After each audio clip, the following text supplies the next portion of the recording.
passion here is that growing up and understanding, the things that you really want and you really understand and you really love it. And I love what I do. And that's my advice to a lot of people is that, you got to love what you do. You got to love it.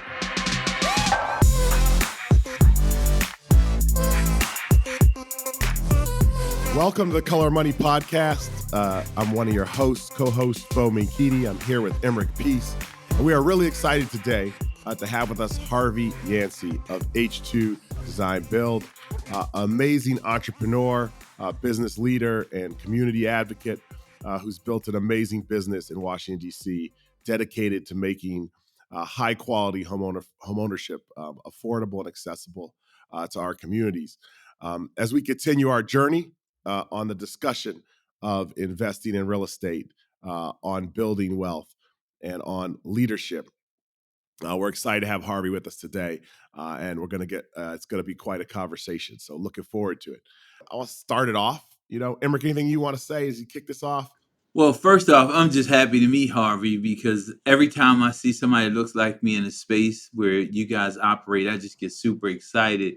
And then if you vouch for him, he must be something special. So I'm just excited for the conversation and contribute. So welcome to our world, Harvey.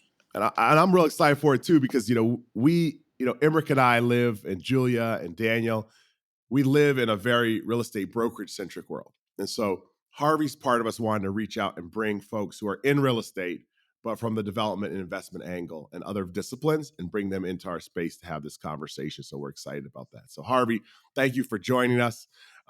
You're somebody who I have had the privilege of having the opportunity to work with, but someone who, I really have had a chance to observe and to admire and see accomplish so much. So I'd love to start off with Harvey. If you just take us back, like you've accomplished a ton. You've built a construction company, a development company, but like, where did it all start? What was it like for you growing up, and how did you find your way to real estate? First of all, I want to thank you guys for having me. These types of conversations are very important, for everyone to hear, not including me, just all the people of color that are in this ecosystem, sharing knowledge and, their roadmap to getting to where we've been kind of neglected on for years. So appreciate you guys for having me and telling my story, because it's his story, my story, history. Actually, I started doing real estate early 2000s. I went to college, went to Howard, actually went to Norfolk State, transferred to Howard, grew up in Alexandria, Virginia, worked in the gym business in corporate America, kind of went up through the management there and decided that, I wanted to be a kid again. So I opened up, a bar restaurant in North Carolina. And then once I realized that wasn't fun anymore, I moved back home permanently, had a house out in Prince George's County. And I was always coming to the city with one of my high school friends and college friends whose family had a flooring company. And during my time, as I was semi-retired at a young age, I was just burnt out and tired of working. I walked into like 3 or 4 projects that was going on at LeJort Park, and going to Howard, understanding the LeJort Park history and watching it as it changed as I went into these homes that they were doing these incredible new renovations on. I was like, wow, DC is changing. And watching DC changed, I was like, I want to be a part of it somehow. And I ended up meeting a couple other like people in the construction industry, and doing the smaller developers that were buying and renovating homes. And back then the prices weren't what they are now. Brought my first house on 8th and I Street, had my own cash, own credit card, and really no bank financing. I financed it out of my pocket. We started one house there, was it 2004, 2005? And as we were building this one particular house, it was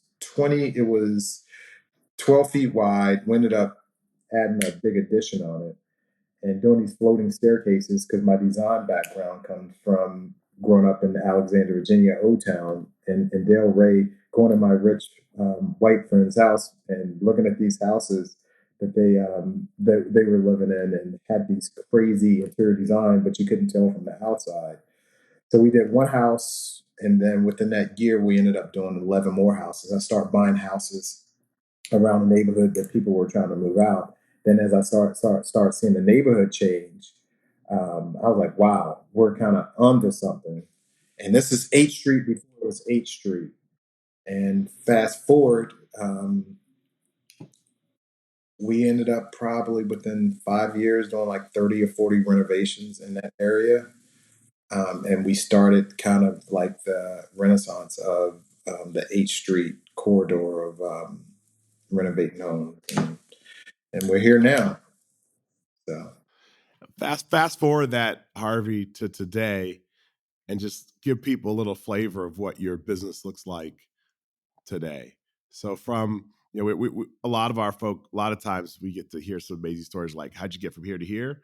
And people don't always put together the time frame, right? So 2025, 2005, 2004, 2005, you start renovating some houses. And now today, what does the H2 enterprise look like today?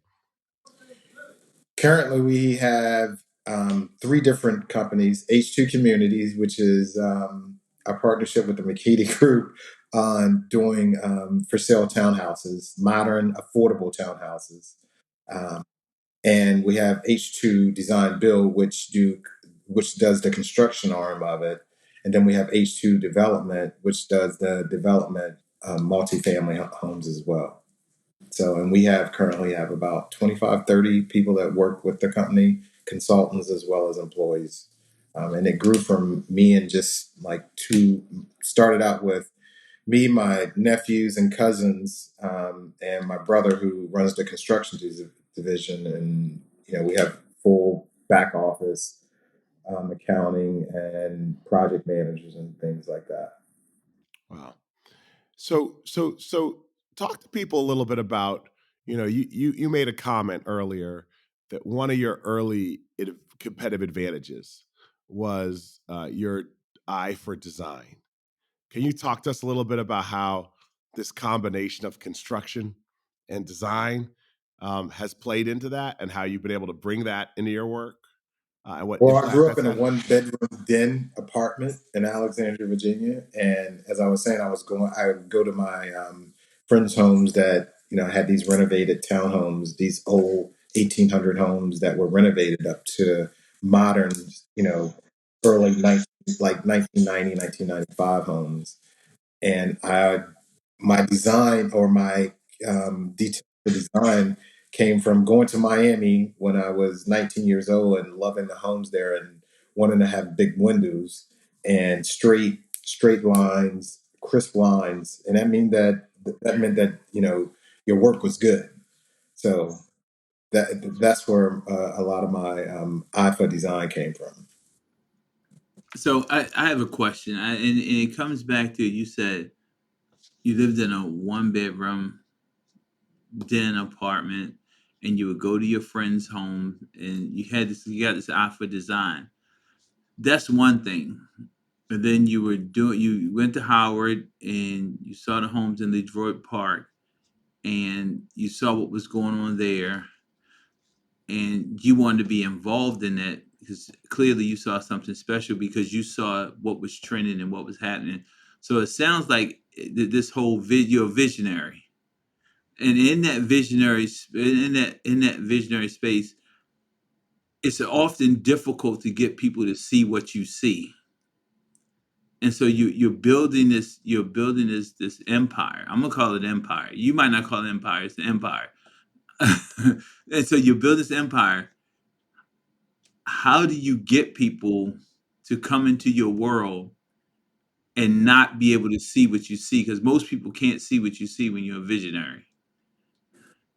That's interesting because another step that I took in 2008, I moved back to the city when I started doing a lot of work in the city, and I ended up was fortunate enough to get a brownstone or Wardman house up off of 16th Street, and we renovated it.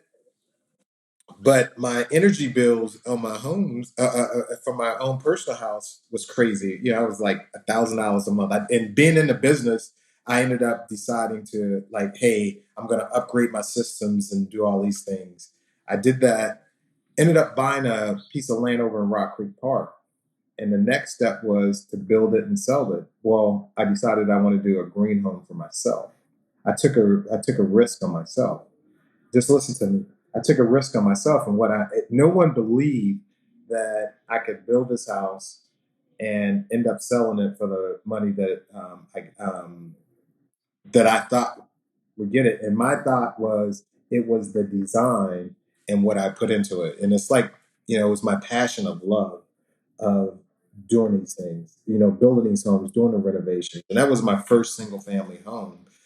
Then I started buying lots over in 16th Street Heights and Shepherd Park. And everyone was like, oh, we don't see the numbers working for this. We don't understand this design. Now, fast forward from 2008, 2006, a lot of people were, I take it as a compliment. Um, a lot of people are using some of the fast forward designs that I had back then, or at least taking risks on myself. I believe in if I'm gonna build it, I gotta live in it. If I'm not gonna live in it, then I'm not gonna build it. So I build it. I build each home for myself, even though if they go on the market. And talk about that, Harvey, because I think, you started out taking risks and doing really interesting, sort of high end homes, right? And then you took that same idea of what does it mean to live in a great space, and you applied that to affordable townhomes. And can you talk a little bit about how?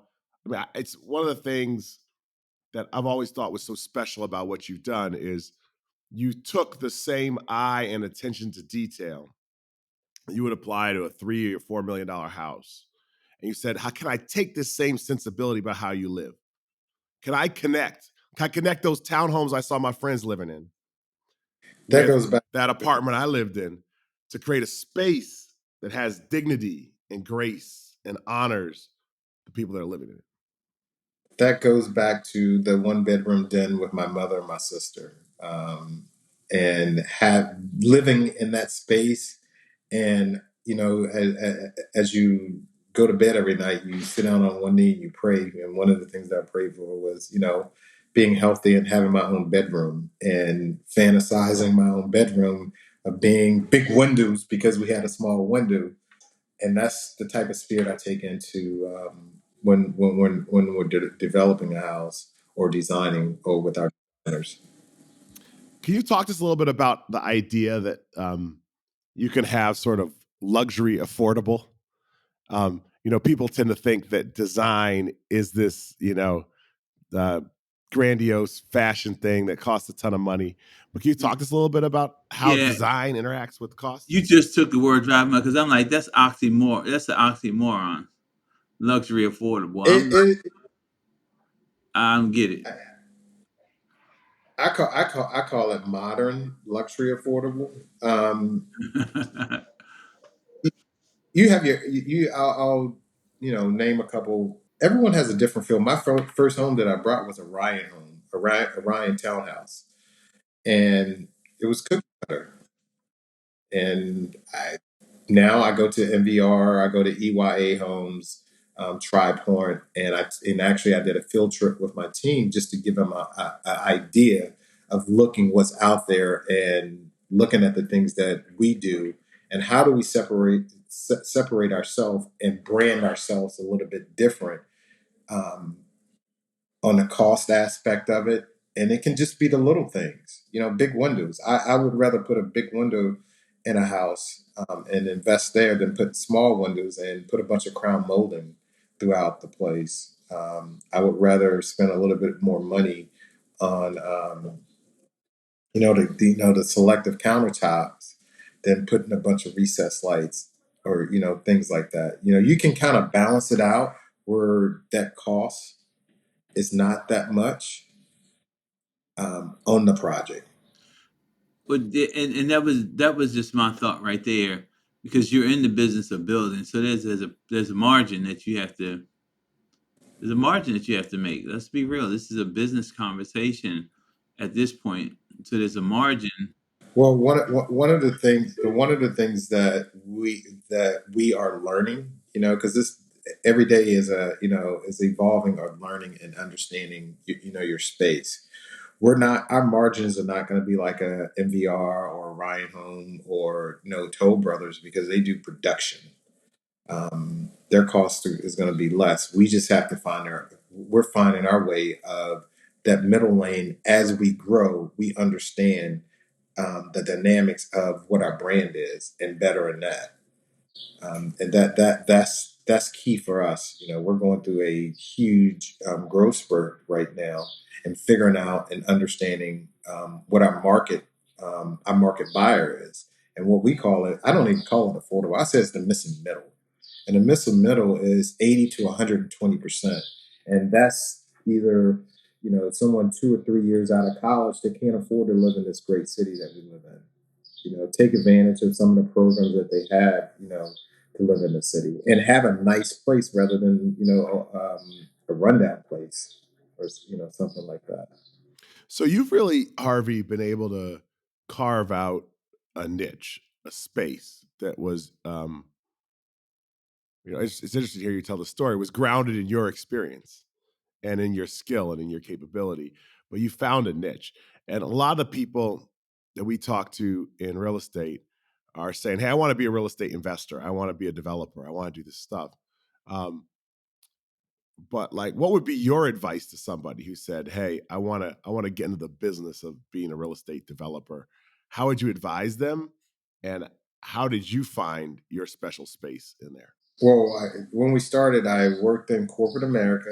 Once I fell out of love with that, understanding that, there is a ceiling there, and they're only going to allow you to reach, you know, that ceiling and go no further.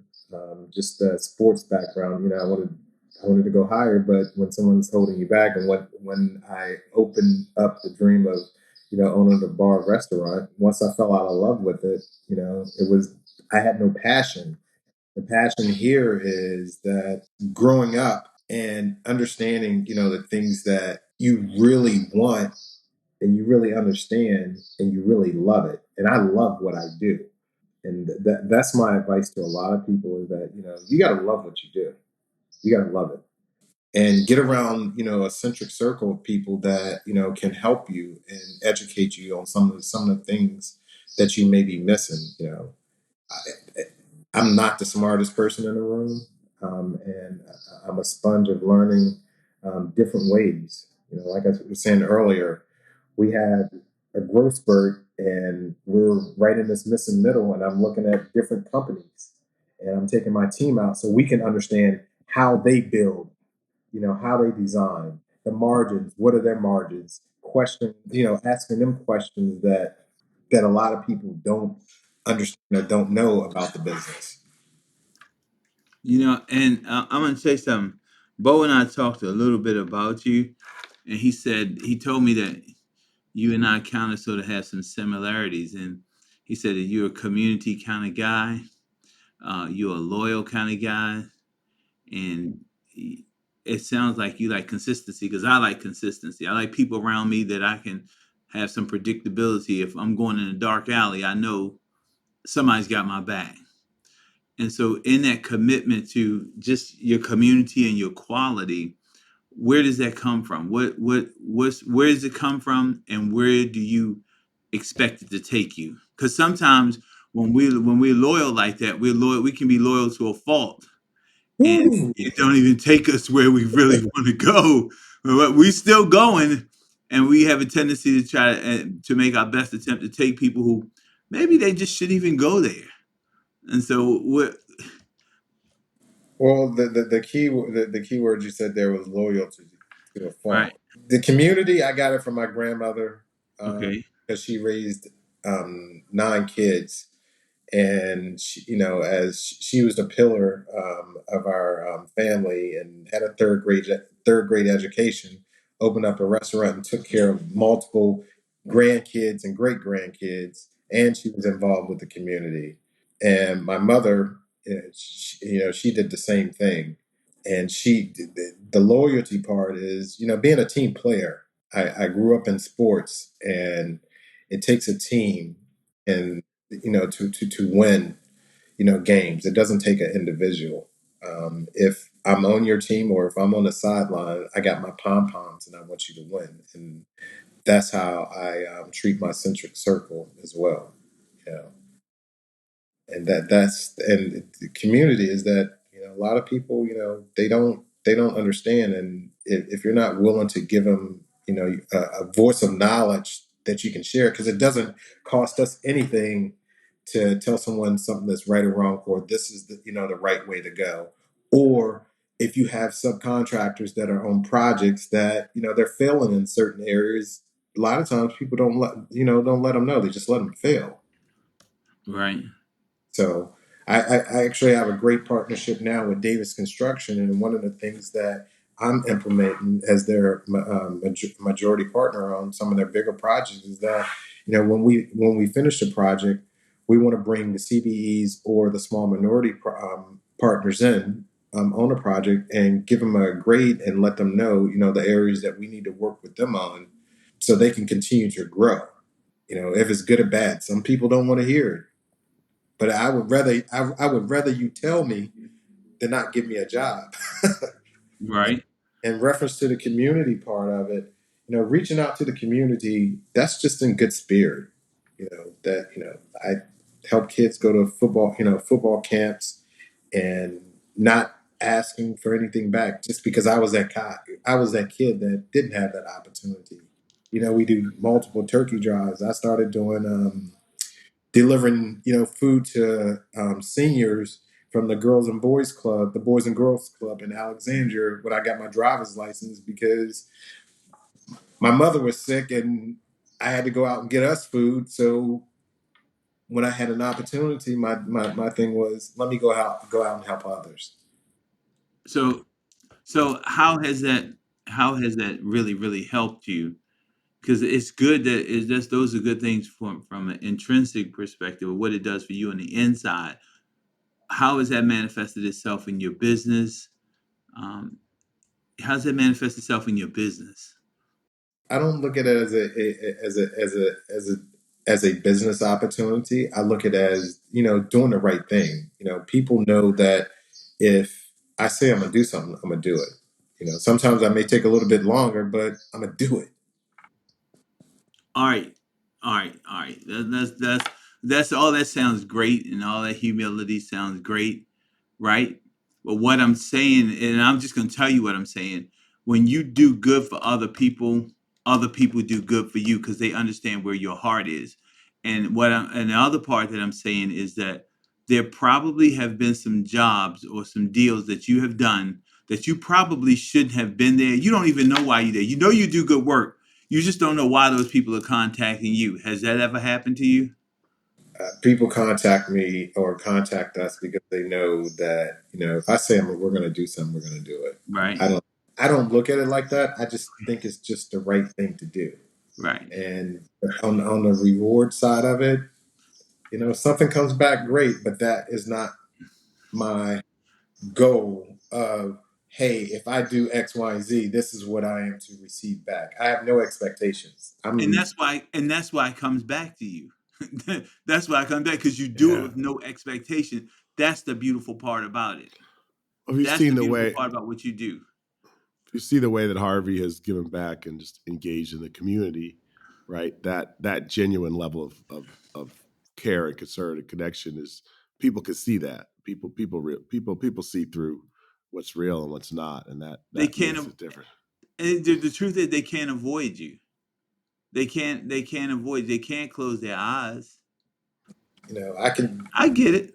It's if we can help each other out in some way with no strings attached, then it would be a little bit better. It doesn't. Thank you, Bo.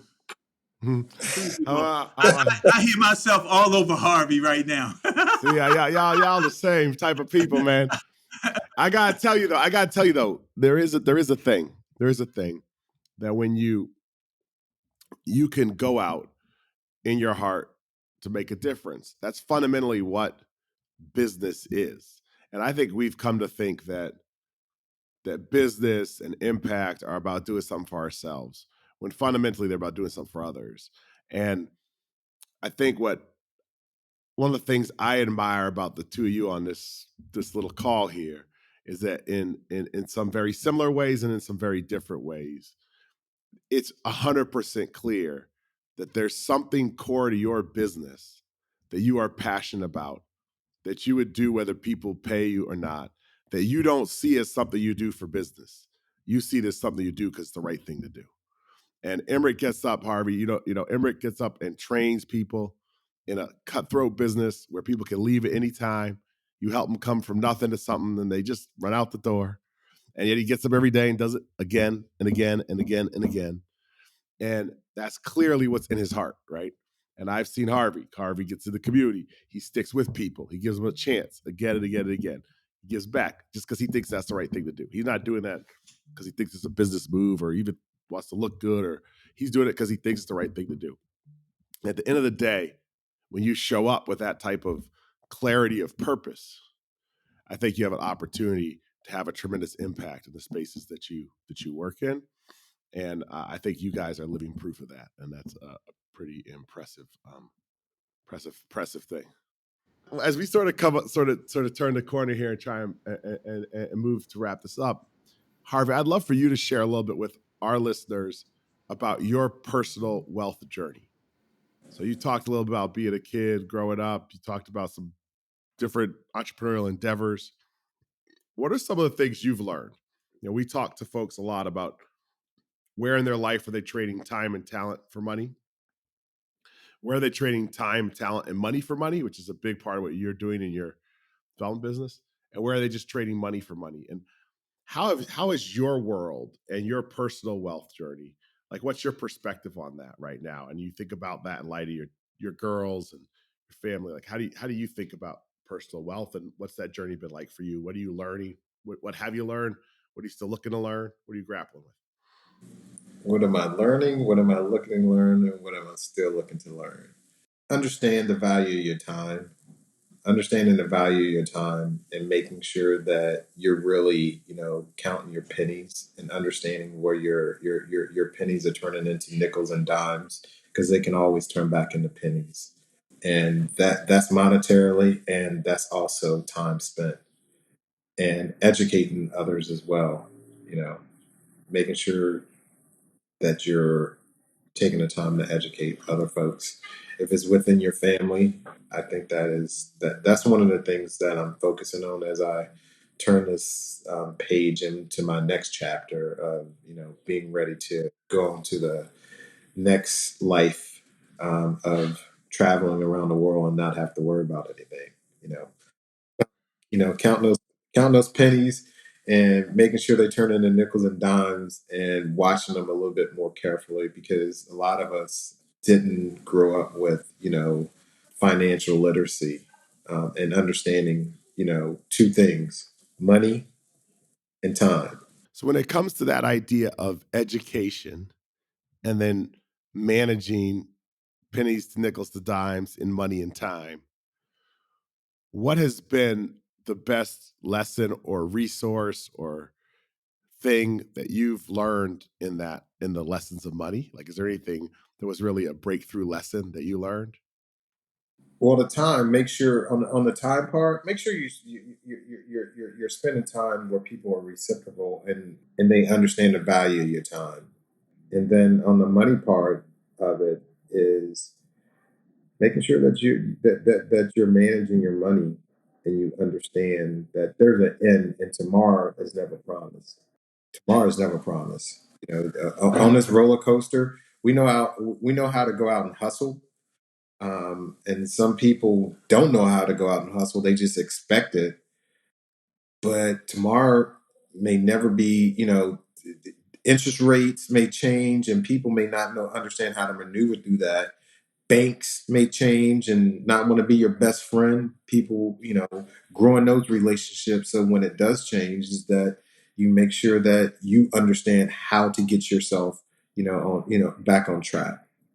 Just understanding yourself better, and again, making sure that time, as one of our friends tells us all the time, is that, man, how do I buy my time back?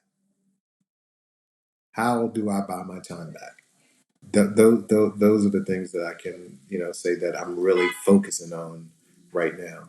How do you buy your time back right now? Making sure that you have your systems and the people of like mind around you to help you get better, and that values your opinion on your vision. That they can take your vision and run with it. They can be in a conversation, and that person that's used to being in a conversation with you, they know that this person is on your team, and as this person is finishing the conversation, it's like they're silence. They're here the same thing that they would hear from you. That's how you buy your time back. You have people around you that has that same vision, that's really pushing forward the way you would push forward. Maybe not saying it exactly the same way, but that end, someone else on the other end of it goes, that was Bo, or that was Emerick. I hear that directly. That would come from them. Building your team around you like that. I have one last question. I'm gonna let Emerick wrap us up and see if you have anything final thoughts, Harvey. But my question for you is, I know that you've been a mentor and inspiration to a lot of people. I get the opportunity to meet some of Harvey's mentees and work with some of the companies he's helped navigate, and some young people that he's really taken an active role with. And my question for you is, I know you've done that for a lot of people, but who are the people that have inspired you? Who are the mentors, the peers, even just the one-off conversations that you've had throughout your life that have poured into you to help you become who you are today? This guy, Bo Menkiti, Bua Benite, David Janneron, Todd Lee, my brother who rides me, uh, my mom, my sister, my kids, that, give me the power to get up every day and run. So, And just pick some, what are some of the things that you got from that list of names of people that you just rattled off? What did they, what did you get from them in your journey? I'll start with you. Just from where you started and your background and understanding the dynamics of your business and your passion. Bua, he's a lion, and understanding, the buying the time back. David is a tiger. DJ is a tiger, and a lot of times he's the balance of like making sense from a level that, as we're sitting there screaming at each other sometimes, he's screaming at you because he wants you to, be better, or he's giving you the direction that, hey, I wouldn't do this, or I would do this, and this is the route. And that sincerely he has your best interest. Todd Lee, just get, just understanding the space that we're in right now as a company. He saw that in us, 8 years ago. My kids, I being my mentor, that they give me the energy to get up. My mom, the hard work. My sister, watching her raise two kids, her first kid when she was 14, and be on public assistance for 30 years. Just watching her raise her kids and get out. And now she owns her own home and she takes care of it. Is just being proud of her. Well, thanks for sharing. I just know how I think it's just such a great example of how all of our all of our life, all of our autobiography is personal. And so much of our success is steeped in that which moves us personally and that which we've experienced. And I think I'm grateful, Harvey, for how you can so eloquently articulate that and be willing to put that out there. How our life experience drives who we are and how we have an opportunity to turn that life experience into something that can impact other people and use what sometimes we thought were the messed up parts of our lives. The fact that we lived in a 1-bedroom den when others lived in the townhouse or lived in the fancy mansion, and make that something that bridges our reality and that drives impact in this world. We're all impactful in our own ways. Yeah, I heard a lot, Harvey, and where this alignment comes is I've been listening to this whole, and I've heard other people, I've heard successes, I've heard loyalty, I've heard family love. To close us out, how does that correlate with your big why? And what's your big why for what you do and how you do it? It's just being a better person. It's 5 years ago, in my mind, having a lot of death around me. Once you reach a certain age, every other week someone dies. I started thinking, what do I want them to say on my tombstone? I lived well and I cared deeper.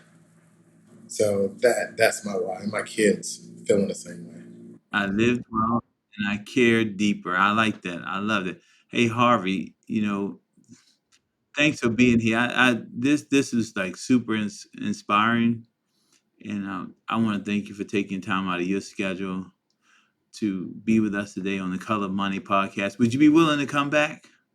Of course. Of course. Like I said, knowledge is power. Experience is even better because, if you hear from someone else, people say they look up to folks like us that we really don't know that, we're kind of like, mentors to a lot of different people. People need to hear it. And our failures may deter someone not to make the same mistakes. Our successes may put people on a path to be like, hey, they did it. I look at my centric circle and I'm pointing out the things that they did, and I look at their failures and I look at their successes. I'm like, all right, this is the avenue I need to take. I saw this happen. And having these conversations helps other people. And that's the caring part. Beautiful. So there you have it. It's the Color Money podcast. Harvey Yancey, Emerick Peace, Menkiti. Hey, go out there. As Harvey said, live well and care deeper. Follow the Color of Money podcast today and get notified when new episodes are released weekly. Be part of this transformative listening experience. This podcast is for general informational purposes only. The views, thoughts, and opinions of the guest represent those of the guest and not KWRI and its affiliates, and should not be construed as financial, economic, legal, tax, or other advice. This podcast is provided without any warranty or guarantee of its accuracy, completeness, timeliness, or results from using the information.